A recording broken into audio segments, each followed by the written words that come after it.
सोलापूर विमानसेवा सुरू करण्यासंदर्भात संरक्षण भिंत बांधण्यासाठी एअरपोर्ट अथॉरिटीकडून जागा हस्तांतर करण्याचे काम सुरू आहे. दरम्यान या नागनाथनगर परिसरातील नागरिकांनी विरोध केल्यानंतर एक कारवाई झाली नाही. मंगळवारी प्रांत कार्यालयात बैठक झाली. या बैठकीत रस्ता घर सोडून वॉल कंपाऊंड बांधून असे आश्वासन प्रांत अधिकारी पडदुने यांनी दिली आहे. लेखी उत्तर मिळाल्याशिवाय आम्ही घरांना हात लावू देणार नाही असा इशारा प्रहारचे सचिव जमीर शेख यांनी दिला. मजरेवाडी भागात तो विमानतळ आहे, ते विमानतळाच्या बाजूला असणाऱ्या नागनाथ नगर संदर्भात आज उपविभागीय अधिकारी श्री पाटपुरे साहेब यांच्या कार्यालयात नगरसेवक बाबा मिस्त्री यांच्या अध्यक्षतेखाली बैठक.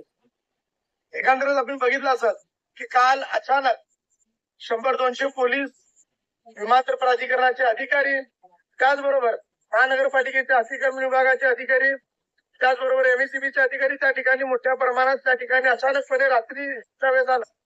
एकंदरीत अशा प्रकारची कारवाई संपूर्ण भारत देशामध्ये पहिल्यांदाच असतात.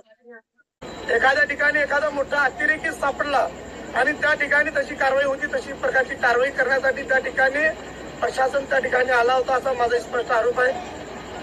एकंदरीत जर समजा विमानतळ प्राधिकरणाला त्या ठिकाणी कंपाऊंड बांधायचं असेल तर संबंधित अधिकारी कर्मचाऱ्यांनी त्या ठिकाणच्या नागरिकांना विश्वासात घेऊन त्या ठिकाणी काम सुरू करणे गरजेचे असताना अचानक सणासुदीच्या काळामध्ये त्या ठिकाणी घेऊन जाऊन त्या ठिकाणी मोठ्या प्रमाणात त्या ठिकाणी जीसीबी असेल त्या ठिकाणी फौजफाटा नेण्यात आला, याचा उत्तर प्रशासनाने देणे गरजेचे. अशा प्रकारची कारवाई करण्यासाठी तुम्हाला कुणी भाग पाडत होता?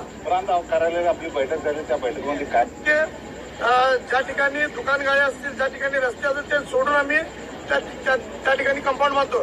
पण तशा प्रकारची परिस्थिती जाग्यावर नाहीये. समोर आपण रस्त्याच्या अलीकडे बघितलं तर सर्वच दुकानं आहेत, घरं आहेत, रस्ते आहेत. मग कंपाऊंड बांधणार कुठे हा एक मोठा प्रश्न आहे. बैठकीनंतर मला बैठकीचं पत्र देतो असं प्रांत साहेबांनी सांगितले, पण अचानक म्हटले की कलेक्टर साहेबांना चर्चा करून आम्ही तुम्हाला पत्र देतो आणि हेही सांगतात की कलेक्टर साहेबांनी सांगितलं म्हणून मी या ठिकाणी बैठक घेतली. म्हणजे एकंदरीत प्रशासन फिरवाफिरवीची काम करते का असा प्रश्न माझ्या मनामध्ये निर्माण झालाय. आणि लोक सांगतायत जोपर्यंत लेखी पत्र आमच्या हातात देत तोपर्यंत त्या ठिकाणी कुठल्याही प्रकारचं काम करू देणार नाही असं सांगतात. पत्रात ते सांगतात की ते रस्ते, दुकानगाळे आणि घरं सोडून आम्ही कंपाऊंड मारतो म्हणजे सांगतात ते पत्रामध्ये, पण प्रत्यक्षात तसं जागेवर नाहीच.